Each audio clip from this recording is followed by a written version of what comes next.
labas. May nakita nga akong kabayo kanina sa labas eh. Kuya Andy, kayo na po. Ano po ang pangalan?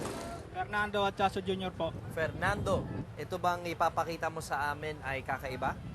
Ano po? Huwag mo na sabihin. Kakaiba lang ba? Kakaiba po. Ang world class. World class. World class. Pang Siya- world class. Siya nagbitaw nun hindi kami. Pang world class. Surprise. Surprise. Pang world class. Sige po, sir. Hello, anong pangalan mo? Kuya, Fernando doon ka. Doon ka, oh. Fernando. Kanino mo idine-dedicate itong magiging talent portion mo? Doon po sa nililigawan ko si Megan, tsaka po si Erica. Bakit kailangang dalawang nililigawan mo? Depende na kung sinong unang Opo. sasagot ng oo. How old Magot. are you, Fernando? Magki-36 po. 36. Apo. Si Megan, ilang taon? Ano po, mga 14. I'm sorry? 14? 14. 1-4? Apo. Si Erica po, 18. O, dun ka na lang Ayun, sa yung 18 na lang po. 18. Utang na loob, wag dun sa 14, ha? Kulong Okay. ang aabutin mo. Yung 2 milyon, kunyari manalo ka, saan mo gagamitin? Pambili ng kotse para po ma-date yung nililigawan ko. Gusto mong kotse para may pang-date Pupunta po kayo. kami sa Baguio. Oh. Road trip, saya. Bakit ka naka-boots? Secret po. Secret? Cowboy. May kabayo ka ba? Meron po. Oo, sige. Pakita mo sa amin. Ako po si Fernando Atchaso Jr., a.k.a. Hari ng Kabayo. Isang araw po, lalakad po ako, nasipa po ako ng kabayo. Nakatingin po yung mga dalagang babae, nagtawanan po, para pong napahiya ako. Kung gagawin ko sa PJT, mahirap po siya, pang world class. Delikado ko po itong gagawin ko, kasi po parang buwis buhay. Naninipa po ang kabayo, isa nangangagat pa. Tingin ko po, abot po ako ng final. Kasi po, first time pa lang po nung nangyari sa buong mundo. Nakataya po ang bandila ng Pilipinas.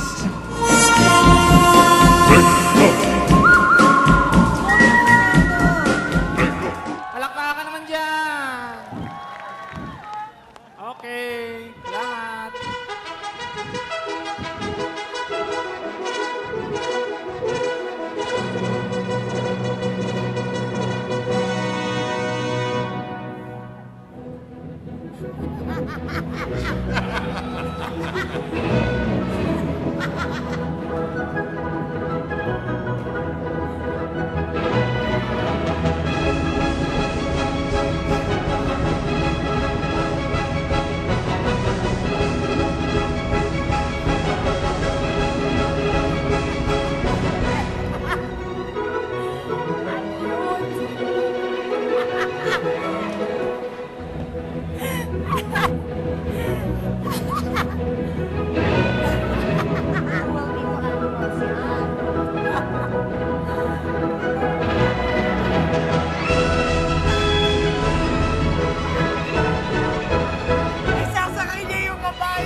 World class talaga. Pambihira. Ikaw ang sinasakyan ng kabayo. Ay, world class! Yun na yun! Apo. Ikaw kumakarga doon sa kabayo. Kailan mo natutunan yung talent na yan? 5 years na po. 5 years. Mabait Anong yung name ng kabayo. kabayo mo?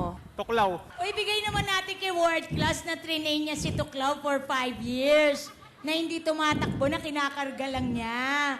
Ang Anong- world class po yung talent ko eh. Anong...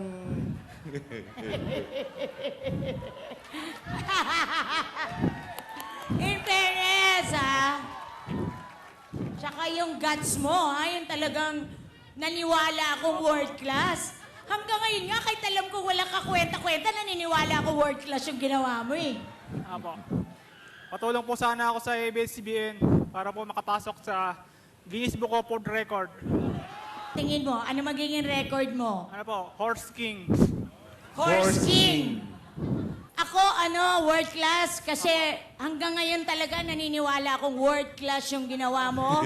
At gusto kong makapasok ka sa Guinness Book of World Record. Okay. Kaya ako Okay. isang malaki at malakas na... Sige na nga, yes! Okay, salamat po. O, para mahirapan si boss, ako no na no na no. Dahil ngayon lang ako nakakita ng ganitong ako. Isang napakalaking no. Sorry, Fernando. Okay. Paano yan? Ako na lang. Ako lang naniniwalang horse king ka. Sige mo next time. Bye-bye. Salamat, Bye. Palakpakan mo dyan. Ang kawawa